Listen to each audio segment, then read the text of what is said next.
Okay, this morning what we have is something that I actually threw together many years ago as a proof of concept for a special effect.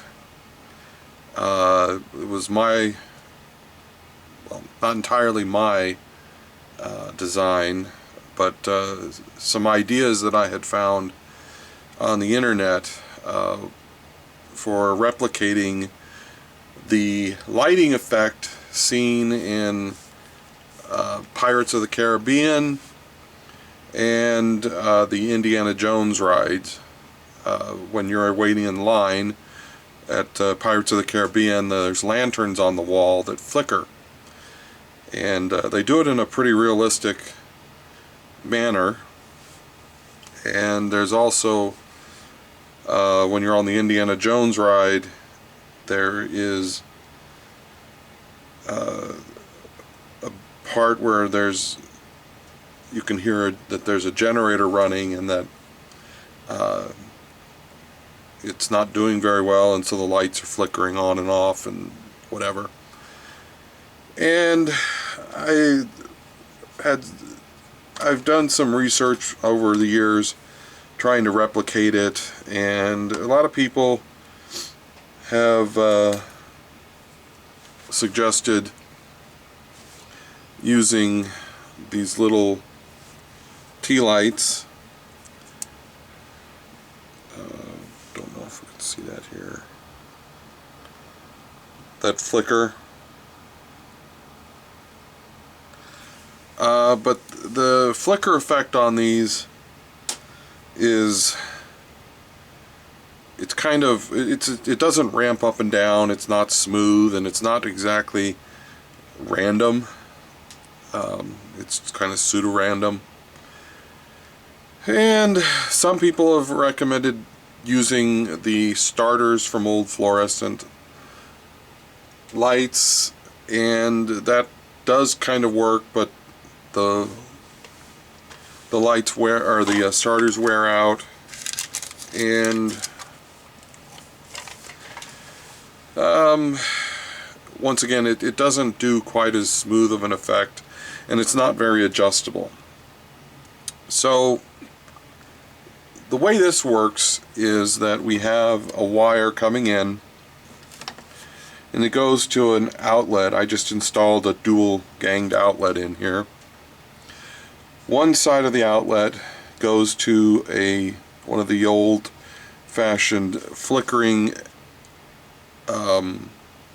neon light bulbs that you can buy, and then this is a dusk to dawn light switch that basically, it's a light sensor, and when it gets bright enough out, it turns off this outlet, and when it's dark out, it turns it on.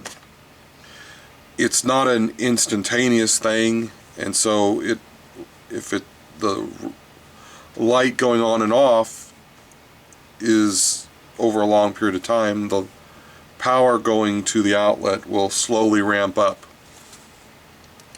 I'm sure there's a way to replicate this circuit. It's probably relatively simple, using an old style photocell.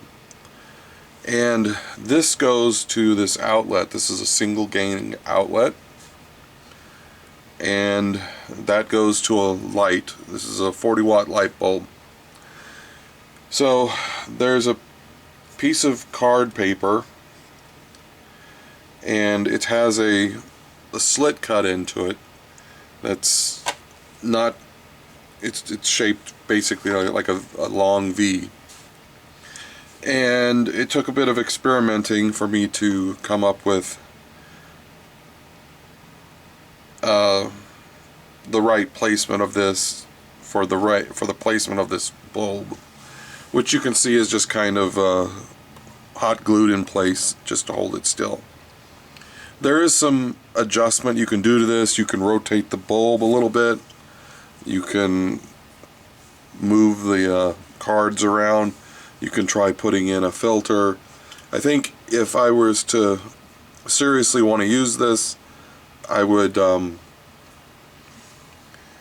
put like a wheel in front of it that had a gradual filter, maybe even a slit, something that could be moved around to get a finer adjustment for different types of effects. So I'm gonna have to turn out the lights to use this, because it doesn't require absolute darkness, but if there's too much light on this sensor, it won't work right.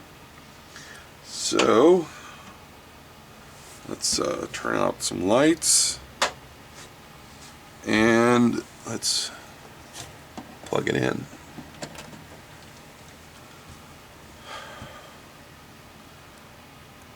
And let's see if you can see that. Yes, there it goes. So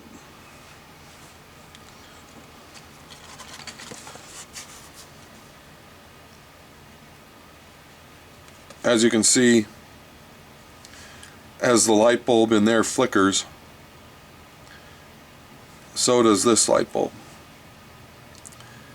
And it will change over time, because as these light bulbs heat up and the coating on them is such that it's pretty random how that neon flame will flicker. The other thing you can do is you can rotate the bulb a little bit one way or another, and by doing so control the effect.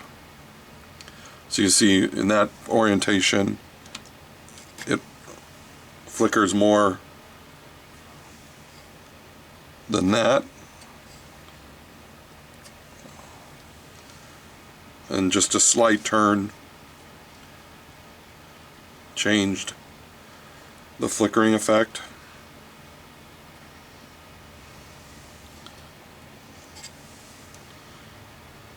And this made it a little brighter and kind of smooths it out.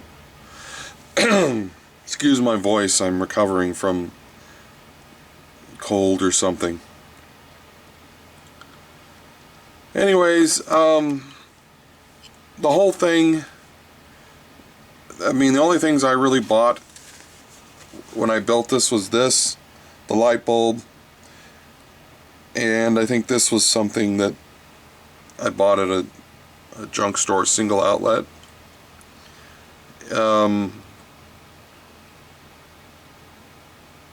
It's just kind of thrown together from random parts. This thing was like $8.50, and I